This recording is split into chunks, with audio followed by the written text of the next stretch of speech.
मजबूती से कुरनी विधानसभा या देश में खास करके बिहार प्रदेश में जहाँ पे भी उपचुनाव होगा वहाँ पे मजबूती से हमारी पार्टी चुनाव वहाँ पे हमारी पार्टी चुनाव लड़ेंगे। 2024 में लड़ेंगे, 2025 में लड़ेंगे, 2029 में लड़ेंगे, 2030 में लड़ेंगे। हमेशा जब भी चुनाव होगा हमारी पार्टी चुनाव। अभी कोई पागल आदमी अगर रोड चलते हुए किसी को गोली मार दे तो क्या उसको आप जंगल राज कहेंगे? अपने आप को पूरे भारत में अपने आप को बदनाम किया जा रहा, खास करके बिहार को बदनाम किया जा रहा। तो ये बिहार को बदनाम करने का साजिश रचा जा रहा, खास करके भाजपा की तरफ से। एक बिहार का बेटा देश का अगर प्रधानमंत्री बने तो ये हमसे और आपसे बेहतर किसको उपलब्धि हो सकता है? इस तरह का आयोजन जो आज किया गया है, खास करके आज हिंदी दिवस के अवसर पर खास करके राष्ट्रीय विकास संगम के बैनर तले कार्यक्रम किया गया। तो सभी लोग यहाँ पे आए, खास करके हिंदी दिवस के सभी को शुभकामना दिया गया। बाबा साहब के बारे में बात को रखा गया, खास करके दलित, पिछड़ा, ओबीसी के लोग जो हैं आज वो संघर्ष नहीं कर रहे हैं, जागरूक नहीं हो पा रहे हैं, अपने बच्चे को पढ़ाने लिखाने में बहुत पीछे रह रहे हैं। इसके लिए लोगों के बीच में जागरूक किया गया कि एक रोटी कम खाइए लेकिन अपने बच्चे को पढ़ाइए लिखाइए, उसको काबिल बनाइए और संघर्ष कीजिए। अगर संघर्ष किए हुए आपको कोई भी चीज़ हासिल नहीं होगा। इस देश को आज़ादी कराने के लिए भी हमारे पूर्वज ने संघर्ष किए, बाबा साहब ने कितना संघर्ष किए, तब जाके वो संविधान लिखे जिसमें हम लोगों के लिए SC ST के लिए OBC के लिए आरक्षण का व्यवस्था किया गया। आज किस तरीके से देश में आरक्षण समाप्त किया जा रहा है, एक साजिश के तहत जितने भी बड़े बड़े संस्थान हैं उसको प्राइवेट कंपनी के हाथों में बेचा जा रहा है। तो इसके लिए हम लोग संघर्ष करेंगे ताकि आने वाले समय में हमारे विचारधारा वाले लोगों का सरकार देश में राज्य में बने, ताकि हम लोग अपने लोगों के लिए नौकरी हो या तमाम ऐसी सुविधा है जो खास करके संविधान में जो दिया हुआ अधिकार है वो हमारे लोगों के बीच में पहुँचे।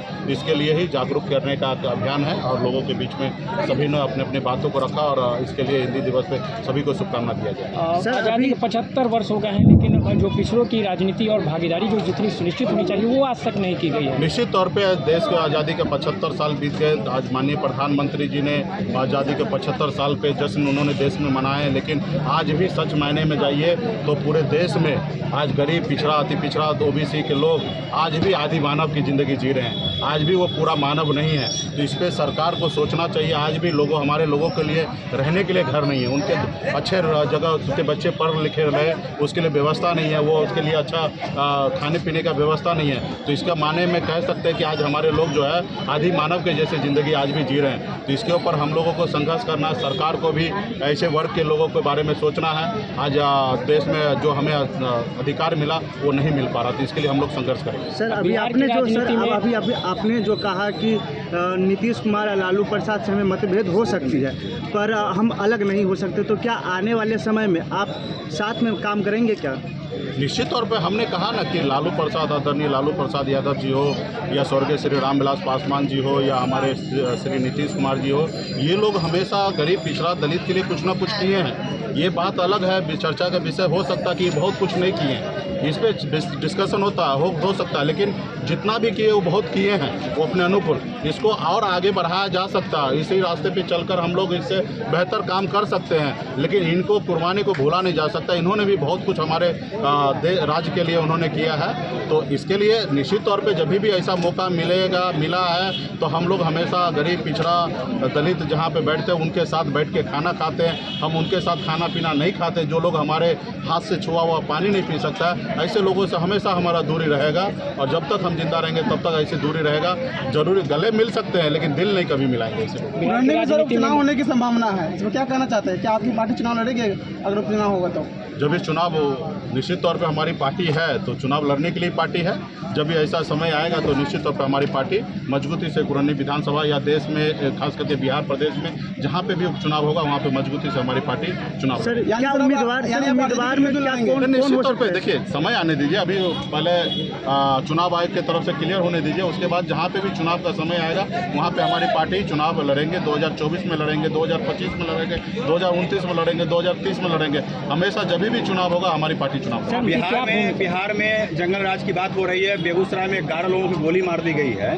क्या ये जंगल राज की पहचान है क्या? ये बिल्कुल ही नहीं है। अभी कोई पागल आदमी अगर रोड चलते हुए किसी को गोली मार दे तो क्या उसको आप जंगल राज कहेंगे? अपने आप को पूरे भारत में अपने आप को बदनाम किया जा रहा, खास करके बिहार को बदनाम किया जा रहा। ऐसे नेता जो कल तक आप बिहार में थे, सरकार में थे तो कुछ नहीं, और आज सरकार से खाली बाहर चले गए तो जंगल राज आ गया। तो ये बिहार को बदनाम करने का साजिश रचा जा रहा, खास करके भाजपा की तरफ से। मैं भाजपा के नेता से आग्रह करूँगा कि आप लड़ाई लड़िए, मुद्दे की लड़ाई लड़िए, लेकिन जिसमें बिहार का बदनाम हो, बिहारी को बदनामी हो, जिसका जहाँ पे बिहार को सर झुके, वो काम तो नहीं कीजिए। खास करके इस तरीके का शब्द का उपयोग नहीं कीजिए। मुख्यमंत्री नीतीश कुमार के जो पीएम बनाए जाने की बात चल रही है, उसमें मुकेश सहनी का क्या स्टैंड होगा? अरे भाई, कितना गर्व की बात है कि एक बिहारी, बिहार का बेटा देश का अगर प्रधानमंत्री बने तो ये हमसे और आपसे बेहतर किसको उपलब्धि हो सकता है हासिल?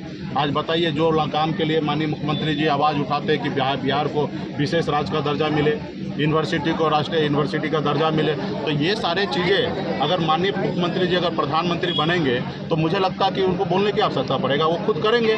आज हमारे निषाद भाई के लिए आरक्षण के लिए अनुशंसा केंद्र सरकार को भेज दिए। जब माननीय मुख्यमंत्री जी अगर देश के प्रधानमंत्री बन जाएंगे तो उनको याद दिलाने की थोड़ी ज़रूरत है। वो देखेंगे कि बिहार से हमने क्या क्या चीज़ केंद्र सरकार से मांगा और क्या क्या चीज़ें नहीं की हैं। वो जब वो पावर में जाएंगे तो निश्चित तौर पर वो पूरा काम करेंगे जो जब भी बिहार 15 सालों में माननीय मुख्यमंत्री जी जो भी मांग केंद्र सरकार से किए होंगे, और जब प्रधानमंत्री बन जाएंगे तो पूरा काम होगा। तो ये हमारे लिए उपलब्धि है, और हम तो मजबूती से, जब देश का प्रधानमंत्री के लिए अगर बिहारी अगर खड़ा हो, कोई भी बिहारी खड़ा हो, तो उसके लिए हम खड़ा रहेंगे। धन्यवाद। लाइव बिहार YouTube पर सब्सक्राइब और Facebook पर लाइक जरूर करें।